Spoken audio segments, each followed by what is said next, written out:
Don't touch that dial. Randy's Old Time Radio Show presents...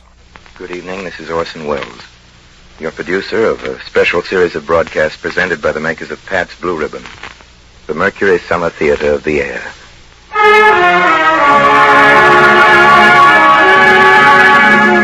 Tonight and every Friday night, Pat's Blue Ribbon presents you with a front row seat at one of the greatest plays ever produced. So, while America's famous producer, writer, director, Orson Welles entertains you, pour yourself a tall, frosted glass of Pat's Blue Ribbon and enjoy at the same time great theater and this truly great beer. 33 fine brews blended into one great beer. 33 fine brews.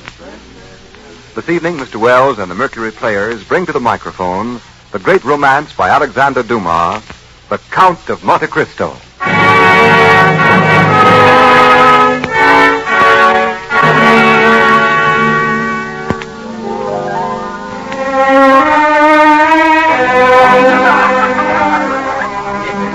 Mercédès? Yes, sir. May I present the most talked-of men in Paris, the Count of Monte Cristo, the Baroness Mondego. I am deeply honored. Count of Monte Cristo. What is it, Mercédès? Are you ill? It's nothing, Fernand. Will you give me your arm, Count Monte Cristo? I am honored, madame. Is it true, Count, what everyone is saying about you? What are they saying, madame? That you've seen so much, traveled so far, and suffered so deeply. I have suffered deeply, madame. Long ago, I loved a girl. I thought she loved me well enough to wait for me, and even to remain faithful to my grave. When I returned, she was married. You have forgiven her for all she made.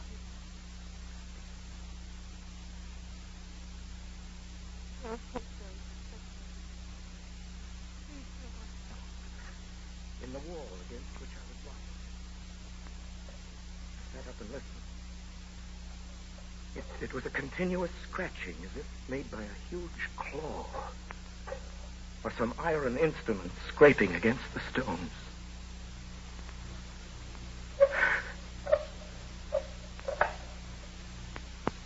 Then all was silent. Soon it began again, nearer and more distinct. Perhaps it was only a workman repairing a neighboring dungeon. I would soon find out. The sound continued. With my earthenware jug, I knocked against the wall where the sound came.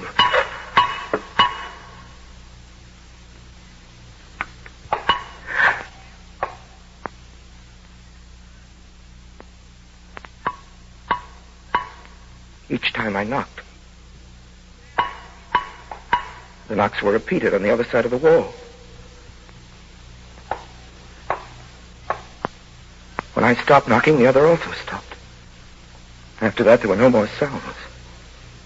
The night passed in complete silence.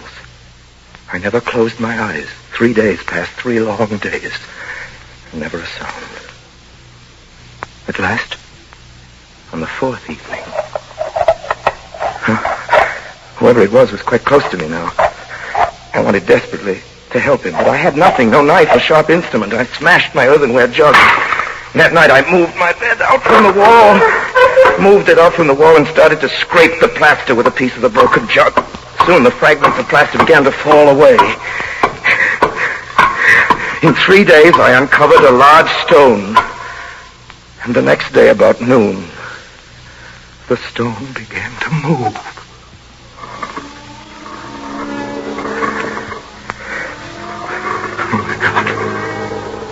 My God.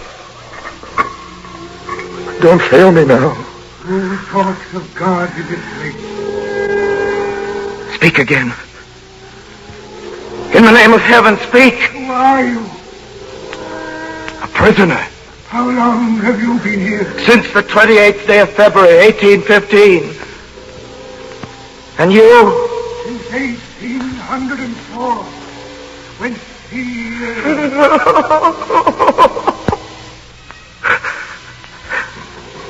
Oh, that night we worked. And then, just before dawn, a portion of the floor in my cell gave way. And from the bottom of this passage, the depth of which was impossible to measure, appeared the head, then the shoulders, and lastly the body of a man.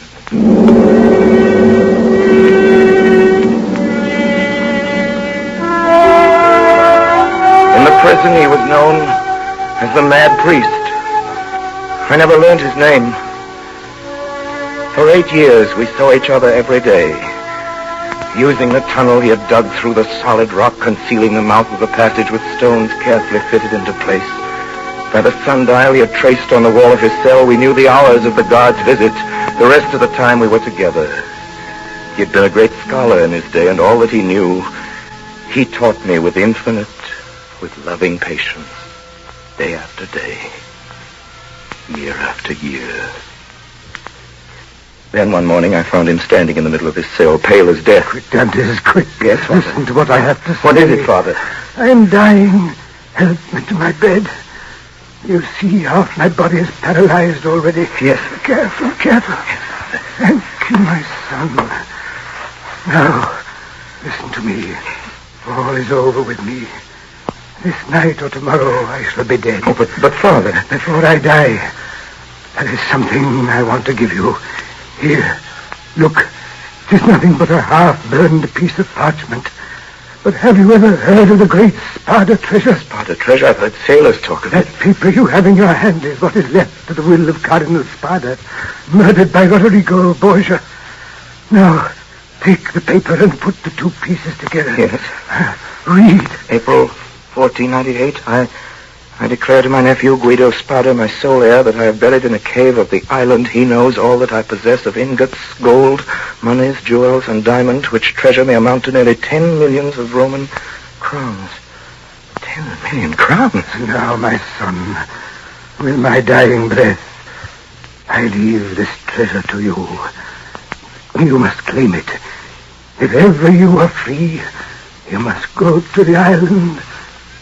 to the island of Monte Cristo.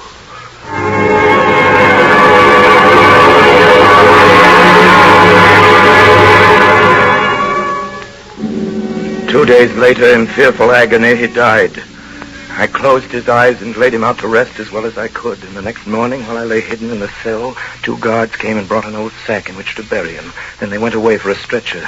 Quickly, I unlaced the sack, drew out the corpse of the priest, and carried it through the tunnel to my cell. I laid it out on my bed, turned the head to the wall, and covered it with a sheet. And for the last time, I kissed the ice-cold brow.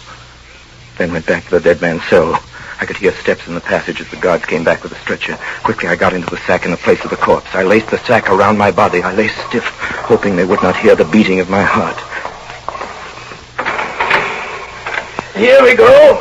You take the head, I take the feet. All right. Up she goes. I've got him. Here we go. Funny thing, you feel him through the sack? Him dead 12 hours and he's still warm. Hold it while I open this door.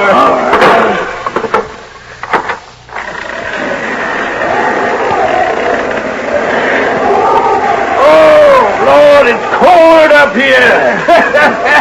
This'll cool him off. If you got the lead weight, tie it on around his feet. All right. That's right. Tight. And now see if you can make it any tighter. That's all right. That'll sink him, all right. All right, now. Are you ready? 1, 2. Wait a minute. Get nearer to the edge. The last one was smashing a rock when we got the blame for it. All right, then. Come on. I'm freezing. Let's go. 1, 2, 3.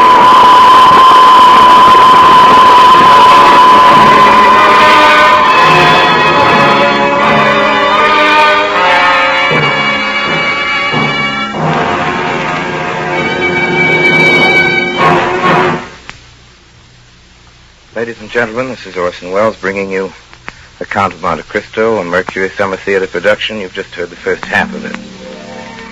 Our whole Mercury cast for tonight is mainly recruited from over on 54th Street from the Adelphi Theater. From the Mercury's latest production, the musical extravaganza Around the World.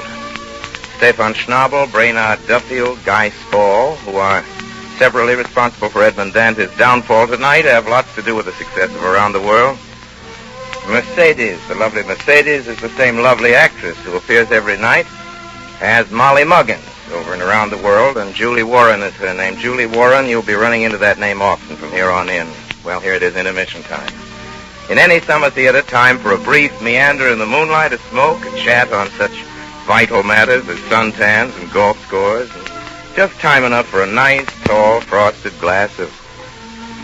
Where is Ken Roberts? He's supposed to come in at this time, say Pabst Blue Ribbon. I'll say it for him. Pabst Blue Ribbon. Mr. Wells, the Count of Monte Cristo never spoke more romantic words.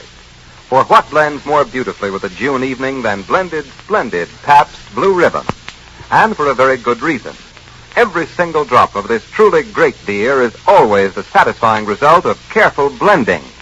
Yes, only by blending never less than 33 fine brews can Pabst create that perfectly blended flavor. Not too light, not too heavy, but fresh, clean, sparkling, with the real beer taste coming through just the way you like it. Only by this famous blending process can Pabst give you that remarkable Pabst Blue Ribbon smoothness. Friends, these days, when occasionally your dealer may be unable to supply you with all the Pabst Blue Ribbon you'd like, please keep on asking. For remember, as always, you'll enjoy the same flavor, the same smoothness, the same blended, splendid Pabst Blue Ribbon. 33 fine brews blended into one great beer. 33 fine brews. This is Orson Welles again, ladies and gentlemen, and just time for the second act curtain of the great romance by the great romancer Alexandre Dumas, an old Mercury favorite, The Count of Monte Cristo.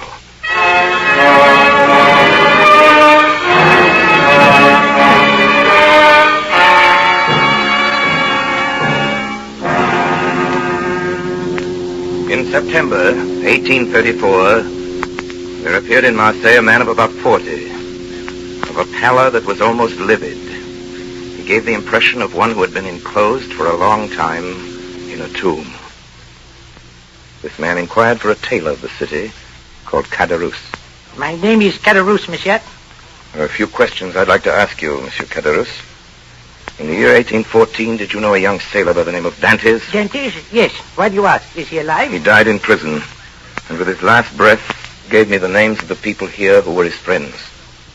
One of them is you, Caderousse. The second is a man called Danglars. Danglars? The third, a certain Fernand Mondiego. Mondiego? You know these men? Know them. Do you realize who sent Dantès to prison? No, tell me. 2 men who were jealous of him. One for love and one for ambition. Mondiego and Danglars. I thought these two were his friends. They denounced him as a traitor. They knew he had a letter from Napoleon in exile. Something his dying captain had given him, and it looked bad. Which of the two denounced him? Both. Danglars was the sharp one. He wrote the letter, and Mondiego put the letter in the post. But why was this Danglars jealous of him? He wanted his job. I see. They were mates together on the same ship. When the old captain died, and the owners made young Dantès captain, Danglars never forgave him. The other, this Mondiego, what did he have against Dantès? A girl Dantès was engaged to marry.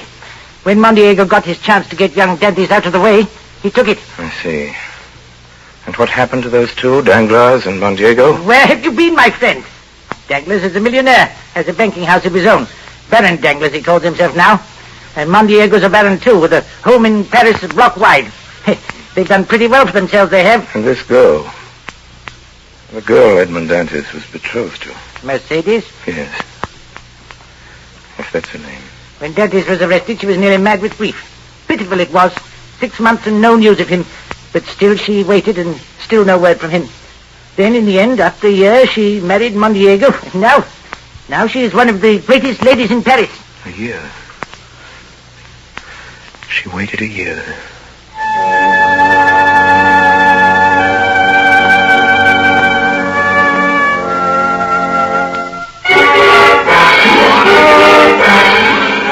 Mondiego, Danglars, de Villefort. Mondiego, Danglars, de Villefort. Alley! Yes, master? Alley here, 100,000 francs. Spare no expense. Find out everything there is to know about these three. Every move they've made. Yes, master. Find out about their homes, their wives, their children, friends. Yes, master. Find out where they got their power, how they made their money, whom they robbed, whom they cheated, whom they murdered. One day in November, Baron Danglars of the banking house of that name received a visit from a new client. I have the honor of addressing the Count of Monte Cristo. You have, Baron Danglars.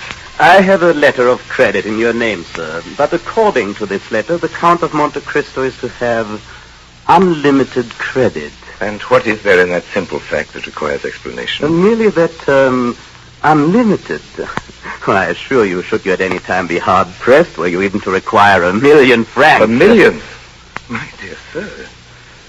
Excuse my smiling when you speak of a sum that I am in the habit of carrying in my pocketbook. Well, I admit I'm hardly accustomed Yes, to... if you would prefer not to handle this account, Baron, you need have no scruples in declining. I assure you I never entertained... You merely wish to be convinced that your stockholders ran no risk. I understand, Baron, they include some of the greatest names in France. The Duc de Mondego, the Baron de Villefort. It is not generally known that these gentlemen... Of course. Now we understand each other. I should like to draw tomorrow the sum of, shall we say, 6 million francs. Half gold, half notes. 6 million francs. As you say, sir. If I should require more, I will let you know. Oh, and by the by, purchase me tomorrow 10,000 shares of Austrian Commonwealth. You have some information about this stock? You will find, sir, that I never gamble, except in certainties.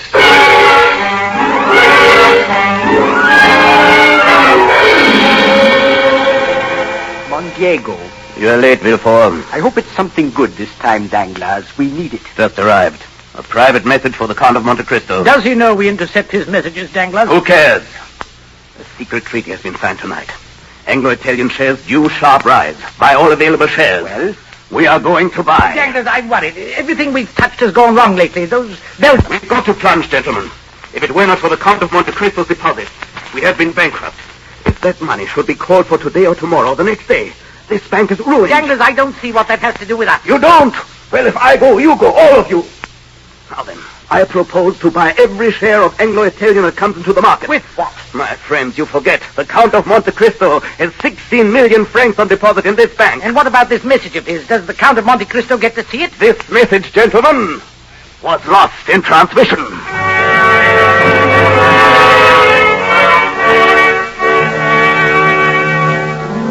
Rarely has Paris been more intrigued than it was that winter by the mysterious Count of Monte Cristo. It was at the end of December that a great ball was given in his honor by the Baron Danglars. Count de Monte Cristo, Professor de Mondego. we have missed you. In so short a time, madame. A strange thought occurs to me. Yes, madame? It seems to me that you've been gone longer than I can say. It's an odd idea, Count, but I cannot shake it off. You must forgive me, Madame Mondego. I have an appointment with your husband. Tell me who you are. Madame, I am the Count of Monte Cristo. And the world is mine.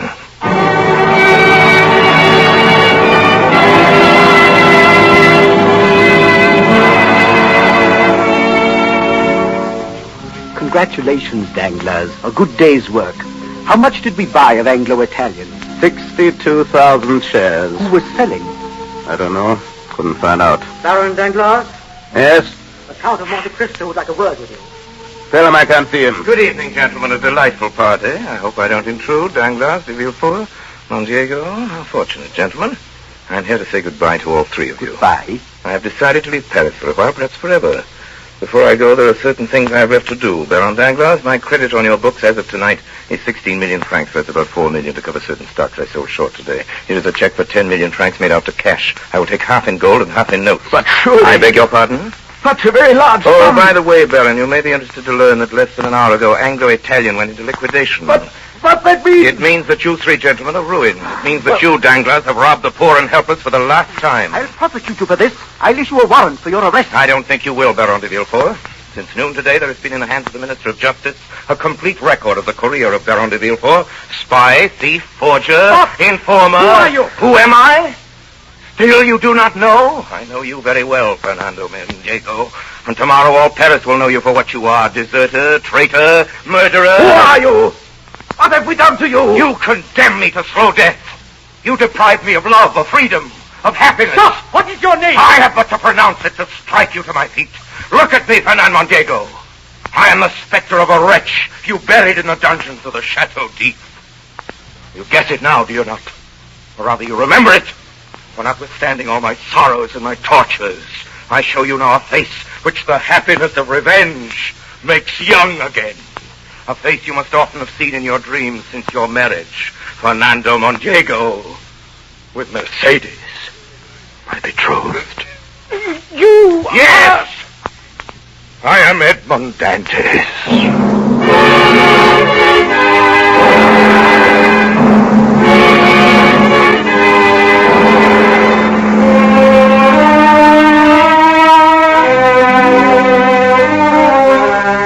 Baroness Mondego. Yes, Count. Your husband has been detained.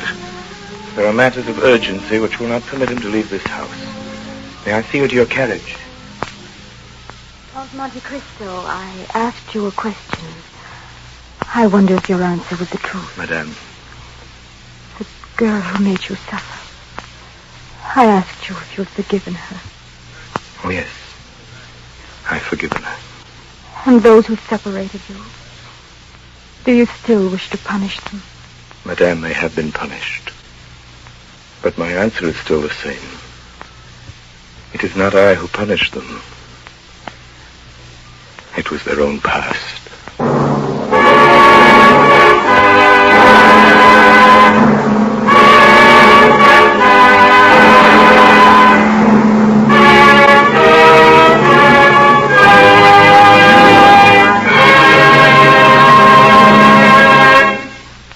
Orson Welles will be back in just a few seconds to tell you about next week's production of the Mercury Summer Theater. But first, the makers of Pabst Blue Ribbon wish to remind you that though you may not be able to get Pabst Blue Ribbon every time you want it in these days of grain restrictions, it is well worth your while to keep asking. For every bottle you do get will continue to live up to its name. There will be no cutting of corners, no lowering of standards of flavor or goodness, no compromise with quality. This truly great beer will be, as always, the happy blending of never less than 33 fine brews. As always, blended, splendid Pabst Blue Ribbon. Now, here is Orson Welles. Next week, ladies and gentlemen, we bring you a classic of radio, The Hitchhiker by Lucille Fletcher. That's the same time next week, same station. Please join us. Until then, speaking for my sponsors, the makers of Pabst Blue Ribbon beer, and for Bernard Herrmann, who composes and conducts our music, as always, and indeed for all of us in the Mercury Theater, I remain, as always, obediently yours.